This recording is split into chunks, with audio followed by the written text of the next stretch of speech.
لله الحمد لله نحمده ونستعينه ونستغفره ونتوب إليه ونعوذ بالله من شرور أنفسنا ومن سيئات أعمالنا أشهد أن لا إله إلا الله وحده لا شريك له وأشهد أن محمدا عبده ورسوله اللهم صل وسلم وبارك على نبينا وحبيبنا المصطفى محمد وعلى آله وصحبه أجمعين أما بعد فيا أيها المسلمون اتقوا الله تعالى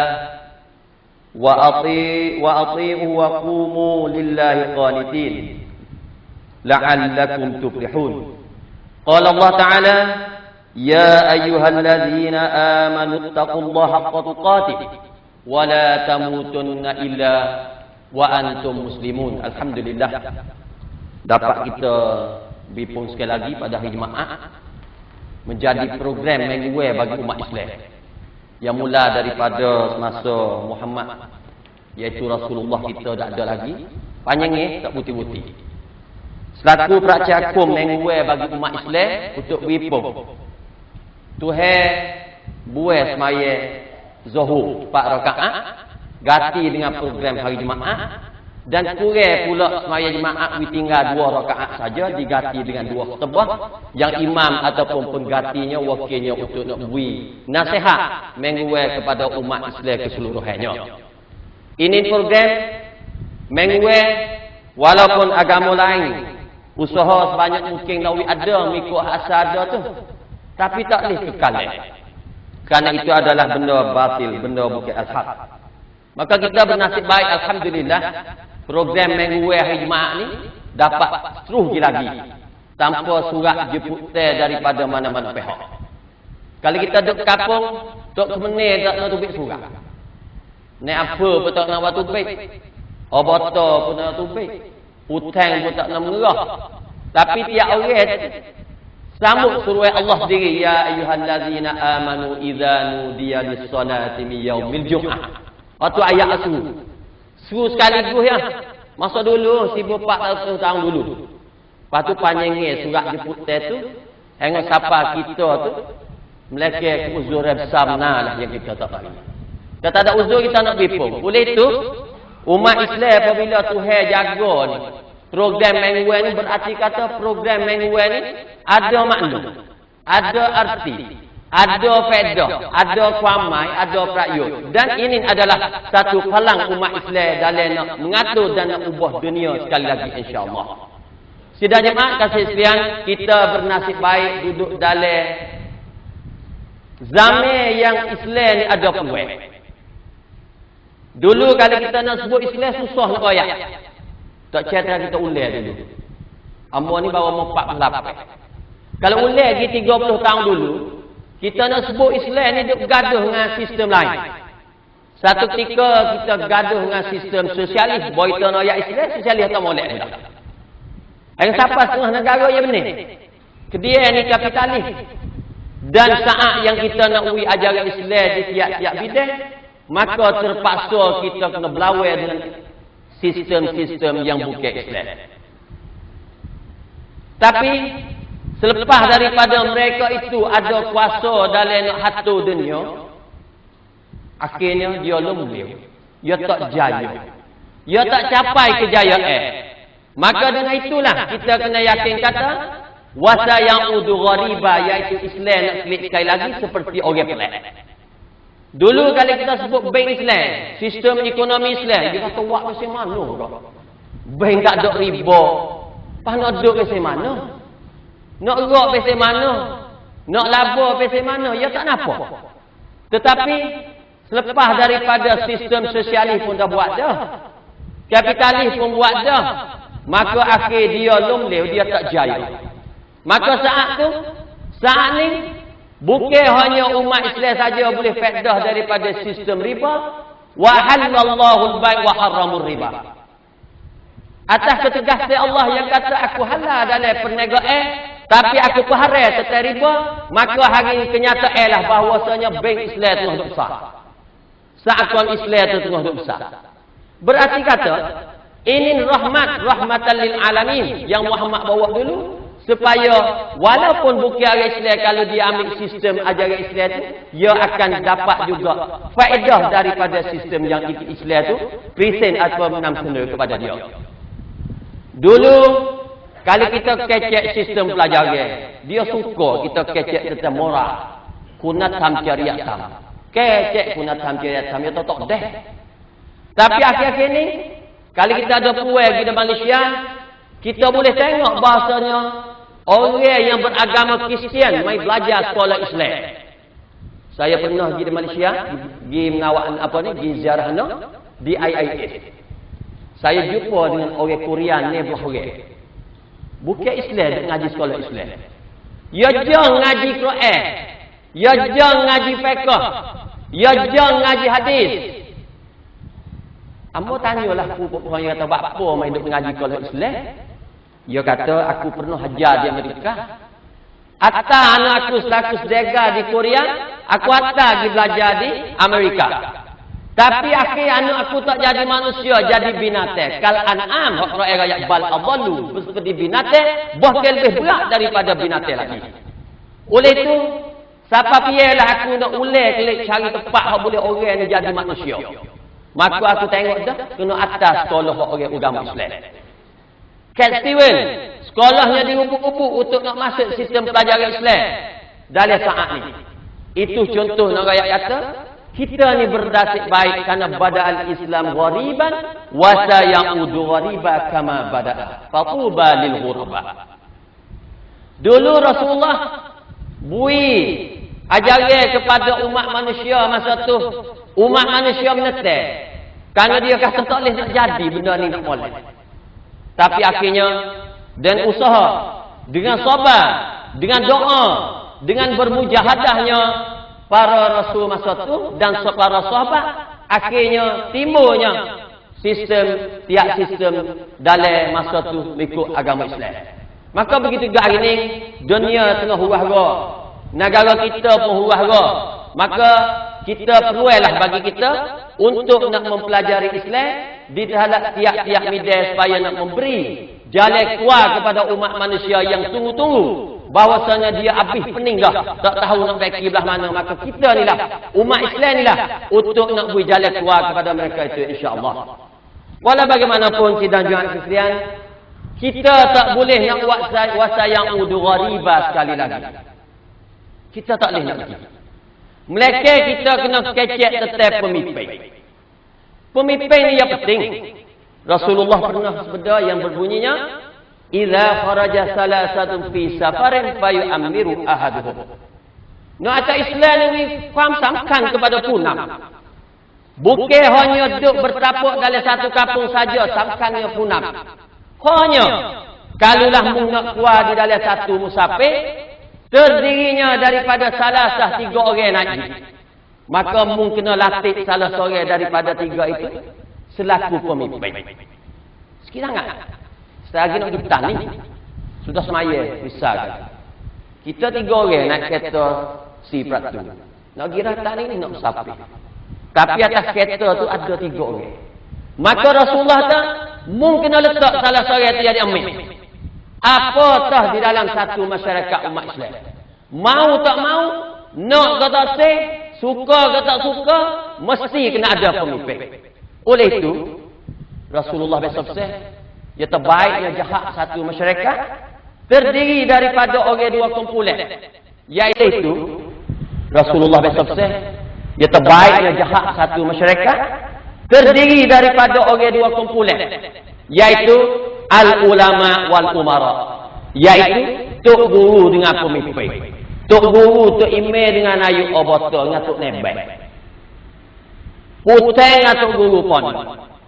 Soalnya. Dua ni yang kena guru. Tidak yang ada selehing. Selehing mana? Tok guru, tok imam ajak masuk subjek, punam ajak masuk karaoke. Dia nak selehing. Pening rakyat. Oleh itu, al-ulama wal umara yang kena gigu. barulah kita tu nak boleh buat satu tugas dalam saat dunia ni mau kepada jalan keluar mengikut hak Islam ajar ni, maka kita perlu kepada seorang, dua orang, tiga orang pemimpin mengikut keadaan yang bertepatnya. Terutamanya dalam negara kita, kita bernasib baik kerana ada peluang pilih pemimpin. Kita ada peluang nak sanha pemimpin. Kita ada peluang nak tentang pemimpin. Islam ada belakang tiga-tiga tu. Tentang sanha lektang mengikut keadaan. Tapi ada ciri-ciri dia, ada cara dia, ada kaedah dia. Maka yang pentingnya dalam seorang pemimpin ni ia pasti bersifat dengan sempurna mengikut syarat-syarat yang Islam tu tentu. Maka hari ni bernasabah kita mai dipung dia, maka saya cuba nak baca sifat pemimpin kepada buat kita tahu supaya menjadi padume, jadi neutral. Biar kita nak letak pemimpin. Ada kita ni pilih kucah barang, ikut rasa, ikut kandak, ikut nafsu, ikut awak, tak boleh Islam. Maka marilah kita doa sifat pemimpin yang di dalam satu buku dia sebut, dia kata ada 13 sifat. Yang pertama, sifat pemimpin mesti orang yang bertakwa kepada Allah. Kau pertama kata takut Tuhan. Yalah ni terutamanya, kalau tak takut Tuhan ni dia buat belaka. Kalau dia mengetak, dia berani kelong kalau dia tak takut Tuhan. Asal yang ni popoco tu nampak ya. Sebab popoco nak ia buruk. Tapi kalau dia takwa kepada Allah, pernah satu kisah dalam Umar bin Abdul Aziz, Umar ibn Khattab. Seorang tino suruh anak dia campur susu dengan air di nahri. Ya Umar ibn Khattab ni dia nak newa. Dia ada ceroboh malam. Dia newa ni takutnya rakyat tu susah. Maka dekat-dekat di nahri belum waktu subuh, dia pergi jumpalah satu buah rumah yang orang dua orang tengah duduk kecek, iaitu mak dengan anak tino. Dia katakan, hei anak, ambillah susu tu capur-capur air. Cepat ni nak cerah dah ni. Siapa yang nak beli, nak pergi denak ni, nak pergi terlaksud pula ni. Maka anak kata, hei mak, tak boleh kita nak capur air kerana Umar ibn Khattab tengah telah keluar korobah, kerak banjak berkena capur susu dengan air. Salah unai-unai hak Umar ibn Khattab tu letak. Mak dia jawab kan, mak dia kata, hei anakku, sekarang lah ni Amirul Mukminin Khalifah Umar, dia duduk dalam tidur, dia tak tahu apa kita nak buat ni. Maka dengan jawab pemok tu, kalau kita fikir telah cukup alasan yang anak seorang anak tino nak capur air dengan susu untuk nak wicam tu banyak. Tapi anak yang bertakwa kepada Allah, dia kata kan? Dia kata, hei mak, walaupun Umar ibn Khattab tak tahu apa yang kita nak buat, tapi Tuhan Umar ibn Khattab ataupun Allah Subhanahu Taala tu, dia tahu apa yang kita buat. Oleh itu, sifat pemimpin yang pertama ni, dia kena ada takwa kepada Allah Subhanahu Wa Taala. Yang kedua, pemimpin mesti mengikhlaskan diri dalam menjalankan tugas harian mereka. Yang ketiga, pemimpin mesti mempunyai akal yang sehat dan pintar. Moyok tak sih lah pemimpin ni, tak buat juga weh. Rakyat ni susah payah dia duk moyok baru, duk batuk, keh. Tak boleh ha? Kena cergas, kena akal sehat, mikir tak tahu, tahu kawan berat kepala, tak boleh nak mikir, tak boleh. Dia kena akal yang sehat, pintar, ciau celah, segala-gala dari otak dia. Yang keempat, pemimpin mesti berlemah lembut. Kena lemah lembut. Jenis backhand, jenis angin, jenis itipun, jenis kerasa. Hak ni tak boleh jadi pemimpin mengikut orang Islam nak. Kanak pun kena jadi pemimpin hak jahiliah. Hak Islam tak boleh. Kena berani, kena berlemah lembut. Dan yang kelima, pemimpin mesti berani menegak kebenaran. Lemah lembut dia tu bukan takut. Dia berani, tapi berani menegak kebenaran. Berani menegak kebenaran, lemah lembut dengan rakyat. Yang keenam, pemimpin mesti merendah diri dalam arti kata tidak berbangga dengan pangkat dan jawatan. Tak boleh buka sayap. Bukan kata jadi oboto agak. Jalan tak dapat tanah dah. Buka sayap, akik, bau, tak boleh. Dia kena rendah diri. Dalam hati kata, tak bangku apa ni dengan tamneh yang ada. Dia anggap kata, tamneh yang ada itu adalah satu kerengba, satu alat dalam dia nak beri faedah kepada umat Islam, insyaAllah. 7. Pemimpin mesti suka memberi kemaafan. Dendam tak boleh pemimpin. Umur kita ni jenuh benar, biasanya tak boleh beri maaf. Kawai tak jong sampai mati, kawai ambil pelik juga. Hak tu dah jadi tu. Jadi pemimpin Islam tak sih. Kena suka memberi kemaafan. 8. Pemimpin mesti tidak cepat naik ke marahan. Biasanya mongoh. Panas tak iya tu tak boleh. Mongoh mata. Ikut dia bubuh. Dia pun naiklah marah. Dia ambillah satu sikap yang bukan-bukan. Dia ambil satu sikap yang menjadikan huru-hara dalam masyarakat. Tak boleh. Pemimpin tak boleh cepat naik kemarahan. 9. Pemimpin mesti menepatkan janji. 10. Pemimpin mesti menjauh diri dalam kemungkaran. Benda mungkar kena jauh. Nak pakat ipak tak boleh lah pemimpin. Termasuk juga mungkar yang berlaku dalam kanun-kanun pokrom. Ada kita tak bayar tu berapa mungkar dalam kanun-kanun pokrom. Kalau makan persen tu, jala rasa kemungkaran dalam kanun-kanun pokrom. Saya nak contoh. Saya pergi ziarah satu abata, tengok seming tu hancur lepas waktu ada 3 bulan. Jadi yang bergoyaklah kepada Nayub itu. Katanya sebenarnya yang kita buat ni adalah satu kezaliman kepada rakyat. Kerana hak batas tu adalah hak-hak rakyat. Mengikut undang-undang yang kita buat neci. Kita buat tepi yang neci. Tengah tu tinggal 3-4 isi ya. Moga bakat duk makan persen ni. Maka saya nasihat kepada dia. Kalau kita ni pemimpin. Kita ni nak kanun, kita ni pemerintah, walau seming sebukuh pun yang kita makan dalam wak jalan tu, maka lain daripada kita salah dengan Allah Subhanahu Taala, kita salah juga dengan rakyat kerana itu adalah hak rakyat. Maka dengan hanya taubat kita minta maaf kepada Allah tak cukup. Kerana kita telah berdosa dengan rakyat semua, maka tak urut kita nak pergi minta maaf belum pada kita nak mati dengan kih seming tu buku hak kita curi masa wak batas di dalam kapur-kapur itu. Ini adalah satu kemungkaran contohnya. Oleh itu, pemimpin mesti menjauh diri dari kemungkaran. Pemimpin mesti bersikap adil dalam urusan. Kena wirat. Dulu banyak benar buat tak adil ni. Duit orang tua turun kucalana dah. Orang nak boleh, orang jauh tak boleh. Misalkan. Itu adalah tidak adil di dalam urusan. 12. Pemimpin tak boleh mencaci dan mencela orang lain. Nyicir orang lain. Ya ni dia milih nak jadi kan ni. Orang lain ni cicih habis tak kena berlaku dia punya. Kih nak orang pilih dia. Galik nak berlaku kau milih. Dan 13, hak pentingnya tidak boleh membuka rahsia keburukan orang lain. Pemimpin tak boleh mencaci dan mencela orang lain. Nyicir orang lain. Ya ni dia milih nak jadi kan ni. Orang lain yang cicih habis tak kena berlaku dia punya. Kih nak orang pilih dia. Galik nak berlaku kau milih. Dan 13, hak pentingnya tidak membuka rahsia keburukan orang lain. Galik kita korek habis. Pasal mana belah mana kita tahulah. Kita apa ni? Lepaslah berita-berita di dalam apa ni? Di dalam apa? Di dalam kedai-kedai kopi.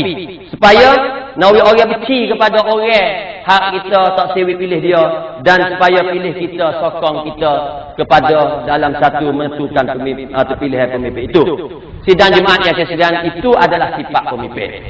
Oleh itu kita selaku rakyat, kita selaku umat Islam, kita kena ambil paduan ni lah dalam kita nak menentukan pemimpin tiap peringkat.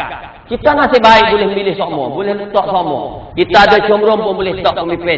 Kita ada munisi pun boleh letak pemimpin. Kita duduk dalam kampung, kita ada peluang pilih Tok Nabil. Kita ada duduk dalam organisasi, satu gerakan kita boleh letak amir organisasi itu. Kita duduk dalam tambun, kita pilih Obata, Nayuk. Kita pilih dalam Cangwat, Putang, Soco, Sawa dan lain-lain lagi. Oleh itu, kita kena ambil panduan-panduan yang amba baca daripada buku yang amba pegang ni insya-Allah. Sidang jamaah sekalian, kalulah kita tu tak buat turut tu, apa ke akibat akhir hadis pada gini? Rasulullah sallallahu alaihi wasallam sabda yang berbunyinya, man waliya min amril muslimina syai'an fawalla rajulan wa huwa yajidu man aslaha lil muslimina min faqad qana Allah wa rasuluhu wa fi riwayat qana al mu'minina wal hakim. Hadis rawal hakim. Yang bermaksud sikap dia, cara sikap yang mudah-mudahnya dia kata, sesiapa yang meletakkan satu tugas kepada orang, suruh satu kerja orang Islam kepada seorang, kepada satu tim, kepada satu kelompok, bahkan dia tu tahu kata ada orang lain yang bernasabah daripada yang dia letak, dia kata juga, dia tak boleh lah ni waris kawan, dia ni gini, dia ni gitu, kawan tahu dia tak nasabah, tapi kawan kena letak juga. Maka kalulah dia letak, bahkan dia tahu kata dia ni tak sempurna, maka puak ni adalah qala Allah, puak ni puak khianat Allah. Allahu Akbar. Kena kedi juga. Kena kedi juga, tak kena. Latih pemimpin tak kena. Khana Allah, mung telah khianat kepada Allah wa rasulahu, dan mung khianat kepada rasulmu iaitu Muhammad sallallahu alaihi wasallam. Dan riwayat lain kata qanal mu'minin, mung khianat kepada para mukmin itu semua. Habislah. 3 kena. 1 khianat Allah, 2 khianat Rasul, 3 khianat mukmin. Bapa Rasulullah tekan sangat kena hamba rakyat dakwah. Kalau pemimpin dia tak kena, maka hancur masyarakat kita. Hancur masyarakat kita. Pernah sahabat tanya Rasulullah, idza dhiyatil amanah fantazirus sa'ah. Wa qila ya Rasulullah wa ma idha'atuha? Qala idza wusidal am ila ghairi ahliha fantazirus sa'ah. Allahu Akbar. Rasulullah kata, hei sahabatku, kalau pecahnya amanah, fantazirus sa'ah, mutunggalah sa'ah tu. Wa qila ya Rasulullah, sahabat tanya Rasulullah, wa ma idha'atuha? Apakah maksud hancur tu amanah tu? Qala, sahabat Nabi pun jawab, idza wusidal am ila ghairi ahliha fantazirus sa'ah. Yang bermaksudnya, kalau musuh satu kerja kepada orang, bahkan dia tu bukan orang yang reti hatu, bukan pucau can, bukan orang ada ilmu hatu, maka fantazirus sa'ah, tunggulah saat gancuran. Oleh itu, kita tak pelik kalaulah sekarang masyarakat umat kita terhancur kerana salah satu pucuk yang kita meletak orang ghairi ahliha, iaitu orang tak reti hatu. Banding seperti nak bagi kereta ambil dari umum, maka tak boleh jadi kereta tu nak bagi kepada benda baik. Maka itulah bagi cerekahnya sebuah muar ini. Ambo ni suka baca sebuah ni kerana diputai. Jadi suka nak nasihat kepada diri ambo, dan nasihat kepada pemimpin semua, dan nasihat kepada rakyat ambo semua, bahawasanya kita kena ambil panduan dalam menentukan pemimpin mengikut arah Islam. Barulah kita sedia dalam nak wasa yang udu ghariba kama bada'a. Islam nak bakit sekali lagi semacam mana tu, supaya orang pelik, supaya mula-mula hak Islam timur dulu masa Rasulullah, insya-Allah. Maka ya Allah ya Tuhan kami, tunjuklah kepada kami pemimpin yang comel, yang molek, yang betul apa yang isi khutbah ni, mudah-mudahan supaya menjadi pemimpinan kepada kami menuju ke arah bahagia di dunia dan selamat di dunia dan di akhirat nanti. Amin ya rabbal alamin. A'udzubillahi minasyaitonir rajim. لقد كان لكم في رسول الله أسوة حسنة لمن كان يرجو الله واليوم الآخر وذكر الله كثيرا. بارك الله لي ولكم في القرآن العظيم ونفعني وإياكم بالآيات والذكر الحكيم وتقبل مني ومنكم تلاوة إنه هو السميع العليم. أقول قولي هذا واستغفر الله العظيم لي ولكم ولسائر المسلمين والمسلمات والمؤمنين والمؤمنات فاستغفروا ويا فوز المستغفرين ويا نجاة التائبين. الحمد لله نحمده ونستعينه ونستغفره ونتوب إليه ونعوذ بالله من شرور أنفسنا ومن سيئات أعمالنا. أشهد أن لا إله إلا الله وحده لا شريك له وأشهد أن محمدا عبده ورسوله. اللهم صل وسلم وبارك على نبينا وحبيبنا المصطفى محمد وعلى آله وصحبه أجمعين. أما بعد فأوصيكم بآيات قول الله عز وجل فقد فاز المتقون. يا أيها الذين آمنوا اصبروا وصابروا ورابطوا واتقوا الله لعلكم تفلحون. إن الله ملائكته يصلون على النبي يا أيها الذين آمنوا صلوا عليه وسلموا تسليما اللهم صل على محمد وعلى آل محمد كما صليت على إبراهيم وعلى آل إبراهيم وبارك على محمد وعلى آل محمد كما باركت على إبراهيم وعلى آل إبراهيم في العالمين إنك حميد مجيد اللهم اغفر للمسلمين والمسلمات والمؤمنين والمؤمنات الأحياء منهم والأموات اللهم أعز الإسلام والمسلمين وأذل الشرك والمشركين ودم أعداء الدين وانصر عبادك المؤمنين ربنا آتنا في الدنيا حسنة وفي الآخرة حسنة وقنا عذاب النار عباد الله إن الله يأمر بالعدل والإحسان وإيتاء ذي القربى وينهى عن الفحشاء والمنكر والبغي يعظكم لعلكم تذكرون فاذكروا الله يذكركم واشكروا على نعمه يزدكم واسألوه من فضله يؤتكم ولذكر الله أكبر والله يعلم ما تصنعون. Itulah semua daripada khutbah yang dibaca oleh Dr. W. Mahdi bin Weda'u yang dapat bagi atas tajuknya pemimpin di dalam Islam. Maka penonton dapat tahu bersama pemimpin yang dalam sejarah Islam yang sebenar itu bagaimana, dan juga cara-cara mana yang dapat diikuti oleh agama Islam yang dibetul oleh agama Islam. Maka semua itu penonton dapat ikuti, yang dapat tahu bersama walaupun di rumah sendiri dan juga di masjid yang kita dapat kita rakam langsung kita di masjid di Kedah Baru di Talak Mai di Jalan Seni. Maka dia ini sudah semasa. Assalamualaikum warahmatullahi wabarakatuh.